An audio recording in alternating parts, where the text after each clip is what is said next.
सुनील तटकरे आणि भरत गोगावले आता एकाच मंचावर पाहायला मिळणार आहेत। 6 महिन्यानंतर तटकरे गोगावले एकाच व्यासपीठावर दिसतील।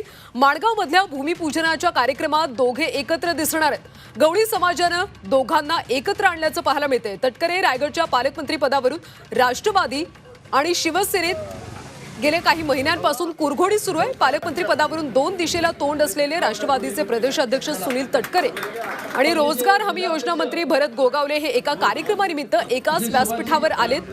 माणगाव मधल्या गवळी समाजाच्या इमारतीच्या भूमिपूजनाच्या कार्यक्रमात हे दोघे एकत्र आल्याचं पाहायला मिळालं। सुनील तटकरे आणि भरत गोगावले एकाच मंचावर पाहायला मिळाले। तर रायगडच्या पालकमंत्री पदाचा तिढा अजूनही सुटलेला नाहीये।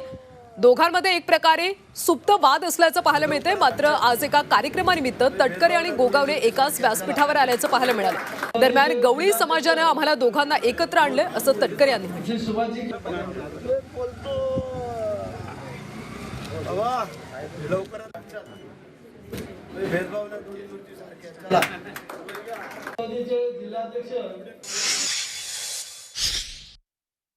अगोदर तारीख दिली होती, परंतु भरत गोगावलेला त्या दिवशी शक्य नव्हतं।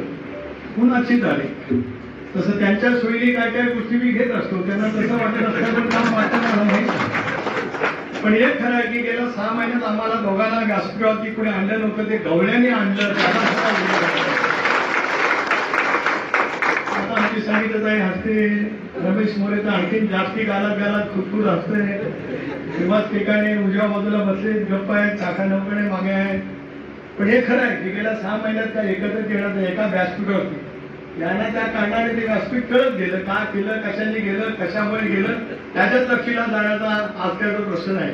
पण भगवान श्रीकृष्णाच्या वंशज असणाऱ्या गवळ्यांनी मात्र आमचं हे असं अवघड असं काम केलं त्याचा संतोष आणि मनापासून आभार या निमित्ताने मानू इच्छितो। पूर्ण होते